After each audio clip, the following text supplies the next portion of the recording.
Good morning students. हम राज्य मंत्री परिषद के बारे में पढ़ रहे हैं,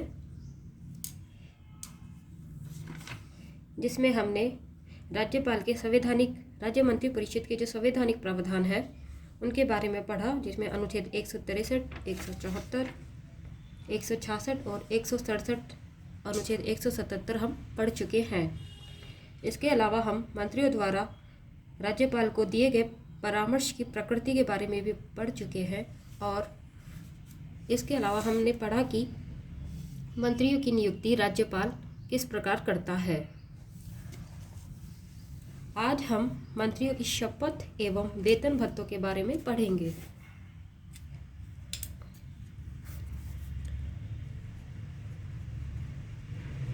मंत्रियों की शपथ और वेतन भत्ते।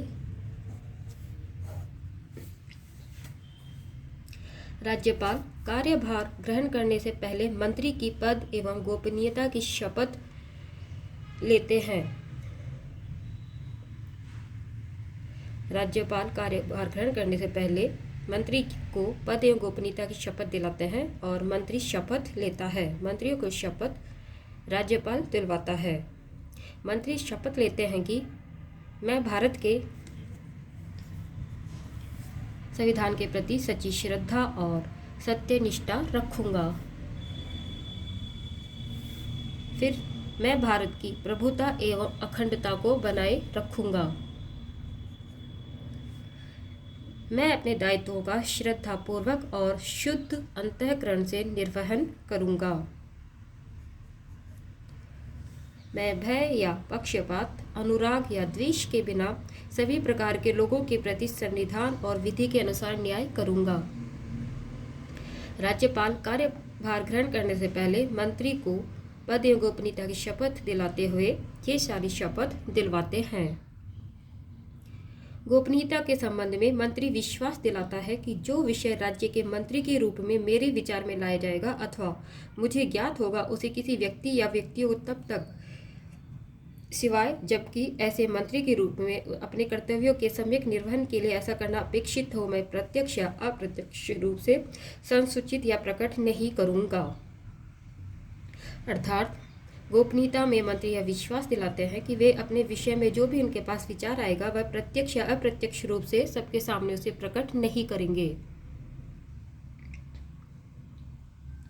मंत्रियों के वेतन एवं भत्तों को राज्य विधानमंडल समय समय पर तय करता रहता है। एक मंत्री राज्य विधानमंडल के सदस्य को मिलने वाले वेतन के बराबर ही वेतन एवं भत्ता ग्रहण करता है। अर्थात मंत्री को राज्य विधानमंडल के सदस्य के रूप में ही वेतन एवं भत्ते दिए जाते हैं। उन्हें मंत्री पद के लिए अलग से वेतन भत्ते नहीं दिए जाते। इसके अतिरिक्त वह व्यय भत्ता जो कि पद के अनुरूप होता है, उनको निःशुल्क निवास, यात्रा भत्ता, चिकित्सा भत्ता आदि ग्रहण करता रहता है। अर्थात मंत्रियों को उनके पद के अनुरूप निःशुल्क आवास, यात्रा भत्ता, चिकित्सा भत्ता आदि दिया जाता है। मंत्रियों के उत्तरदायित्व।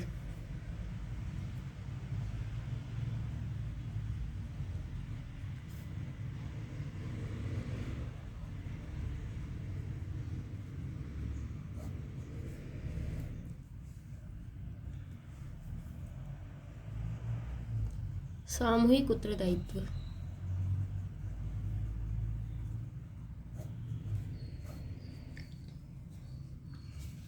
संसदीय व्यवस्था में सामूहिक उत्तरदायित्व सरकार का सैद्धांतिक आधार है।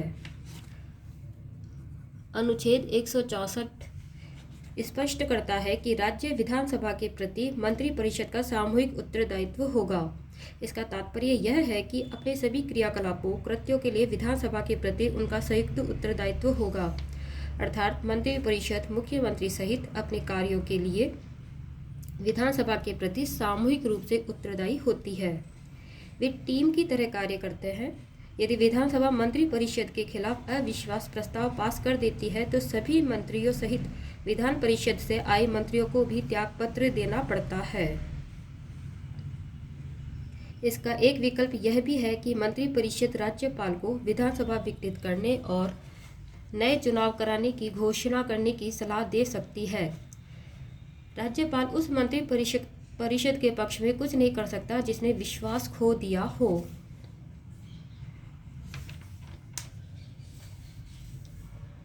सामूहिक उत्तरदायित्व के सिद्धांत का अभिप्राय यह भी है कि कैबिनेट के फैसले के प्रति सभी मंत्री प्रतिबद्ध हैं, चाहे वे कैबिनेट की बैठक से अलग हों। यह प्रत्येक मंत्री का कर्तव्य है कि वह विधानसभा के अंदर या बाहर कैबिनेट के निर्णय का समर्थन करे। यदि कोई मंत्री कैबिनेट के फैसले से असहमत है और इसके बचाव के लिए तैयारी नहीं है तो उसे त्यागपत्र देना चाहिए। पूर्व में कैबिनेट के फैसले पर मतभेद के कारण कई मंत्री त्यागपत्र दे चुके हैं। इस प्रकार सामूहिक उत्तरदायित्व से दो तात्पर्य हैं। एक, यदि विधानसभा में मंत्री परिषद के खिलाफ अविश्वास प्रस्ताव पास हो जाता है तो सभी मंत्रियों को त्यागपत्र देना पड़ता है। इसके अलावा कैबिनेट में जो भी फैसले लिए जाते हैं उसके प्रति सभी मंत्री प्रतिबद्ध होते हैं, वो उसके खिलाफ नहीं जा सकते। व्यक्तिगत उत्तरदायित्व।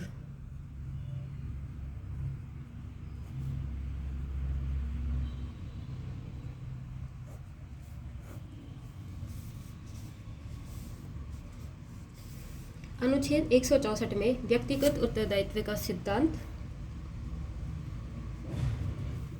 दिया गया है। इसमें कहा गया है कि मंत्री राज्यपाल के प्रसाद पर्यंत पद धारण करते हैं, अर्थात राज्यपाल किसी मंत्री को तब भी किसी समय हटाया जा सकता है जब विधानसभा विश्वास में हो, लेकिन मुख्यमंत्री की सलाह पर ही। अर्थात किसी भी मंत्री को राज्यपाल अपने पद से समय से पहले भी हटा सकता है, भले ही विधानसभा में विश्वास प्राप्त हो, लेकिन यह मुख्यमंत्री की सलाह से ही होगा। अतः मंत्री राज्यपाल के प्रसाद पर्यंत ही अपना पद धारण करते हैं। मतभेद होने पर या मंत्री के कार्यकलापों से संतुष्ट न होने के मामले में मुख्यमंत्री उस मंत्री से त्यागपत्र मांग सकता है या राज्यपाल को उसे बर्खास्त करने की सलाह दे सकता है। इस शक्ति का उपयोग करते समय मुख्यमंत्री सामूहिक उत्तरदायित्व की सत्यता को सुनिश्चित करता है। इसके अलावा भारतीय संविधान में विधिक जिम्मेदारी राज्यों के मंत्रियों के लिए भी केंद्रीय मंत्रियों के भांति विधिक नहीं है। राज्यपाल द्वारा लोक अधिनियम के किसी आदेश पर मंत्री के प्रति हस्ताक्षर की आवश्यकता नहीं है। इसके अतिरिक्त न्यायालय मंत्रियों द्वारा राज्यपाल को दी गई सलाह की समीक्षा भी नहीं कर सकता। अर्थात मंत्रियों का कोई विधिक उत्तरदायित्व नहीं है और न्यायालय मंत्रियों द्वारा राज्यपाल को दी गई सलाह की समीक्षा भी नहीं कर सकता। मंत्री परिषद का गठन।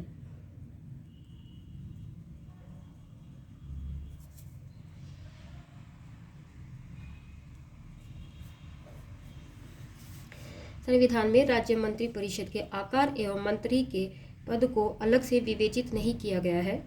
मुख्यमंत्री समय और परिस्थिति के हिसाब से इसका निर्धारण करता है। अर्थात संविधान में मंत्री परिषद के आकार और मंत्री के पद के लिए कुछ भी लिखा नहीं गया है। केंद्र की तरह ही राज्य मंत्री परिषद में भी मंत्री परिषद के 3 वर्ग होते हैं: कैबिनेट,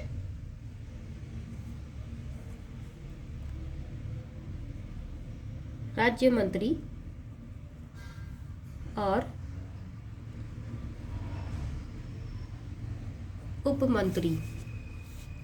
उनके पद, विशेष भत्ते और राजनीतिक महत्ता के हिसाब से उनमें विभेद होता है।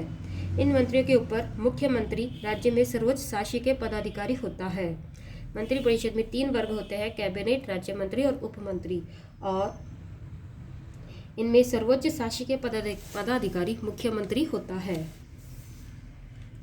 कैबिनेट मंत्रियों के लिए राज्य सरकार के महत्वपूर्ण विभाग जैसे गृह, शिक्षा, वित्त, कृषि होते हैं। वे सभी कैबिनेट के सदस्य होते हैं और इसकी बैठक में भाग लेकर नीति निर्धारण में महत्वपूर्ण भूमिका अदा करते हैं। इस प्रकार उनकी जिम्मेदारी राज्य सरकार के संपूर्ण मामलों में होती है। राज्य मंत्रियों को या तो स्वतंत्र प्रभार दिया जा सकता है या उन्हें कैबिनेट के साथ संबद्ध किया जा सकता है। यद्यपि वे कैबिनेट के सदस्य नहीं होते और न ही कैबिनेट की बैठक में भाग लेते हैं, जब तक कि उन्हें विशेष तौर पर उनके विभागों से संबंधित किसी मामले में कैबिनेट द्वारा बुलाया नहीं जाता है। पद के हिसाब से उप मंत्री इसके बाद होते हैं और उन्हें स्वतंत्र प्रभार नहीं दिया जाता। उन्हें कैबिनेट मंत्रियों के साथ उनके प्रशासनिक, राजनीतिक, संसदीय कर्तव्यों में सहयोग के लिए संबद्ध किया जाता है। वे कैबिनेट के सदस्य नहीं होते और कैबिनेट की बैठक में भाग भी नहीं लेते। कई बार मंत्रिपरिषद में उप मुख्यमंत्री को भी शामिल किया जा सकता है। उप मुख्यमंत्री की नियुक्ति सामान्यतः स्थानीय राजनीतिक कारणों से होती है। कैबिनेट मंत्री जिनके जो नीति निर्धारण करते हैं, राज्य मंत्रियों के पास स्वतंत्र प्रभार होता है और उप मंत्रियों के पास स्वतंत्र प्रभार नहीं होता। कैबिनेट मंत्रिपरिषद का एक बहुत ही छोटा या मुख्य भाग कैबिनेट होता है, जो कि मंत्रिमंडल भी कहलाता है। इसमें केवल कैबिनेट मंत्री शामिल होते हैं। राज्य सरकार में यही वास्तविक कार्यकारिणी का केंद्र होता है और इसकी निम्नलिखित भूमिका हो जाती है, जिसमें वह राज्य की राजनीतिक, प्रशासनिक व्यवस्था में सर्वोच्च नीति निर्धारक कार्यकारिणी है। वह राज्य सरकार के प्रमुख नीति निर्धारक अंग है। यह राज्य सरकार के मुख्य कार्यकारी अधिकारी की तरह है। यह राज्य सरकार के प्रशासनिक व्यवस्था में मुख्य समन्वयक भी होती है। वह राज्यपाल की सलाहकार होती है। वह मुख्य आपात प्रबंधक होती है। इस तरह आपात स्थितियों को संभालती है। कैबिनेट समितियों में विभिन्न प्रकार की समितियों के जरिए कार्य किया जाता है, जिन्हें कैबिनेट समिति कहा जाता है। ये दो तरह से कार्य करती है, स्थायी और अल्पकालिक। पहली स्थिति स्थायी होती है और जबकि दूसरी की प्रकृति अस्थायी होती है। परिस्थितियों और आवश्यकता अनुसार इन्हें मुख्यमंत्री गठित करता है, अतः इनकी संख्या, संरचना आदि समय समय पर अलग होती है। राज्य मंत्रिपरिषद का भाग 2 था। धन्यवाद।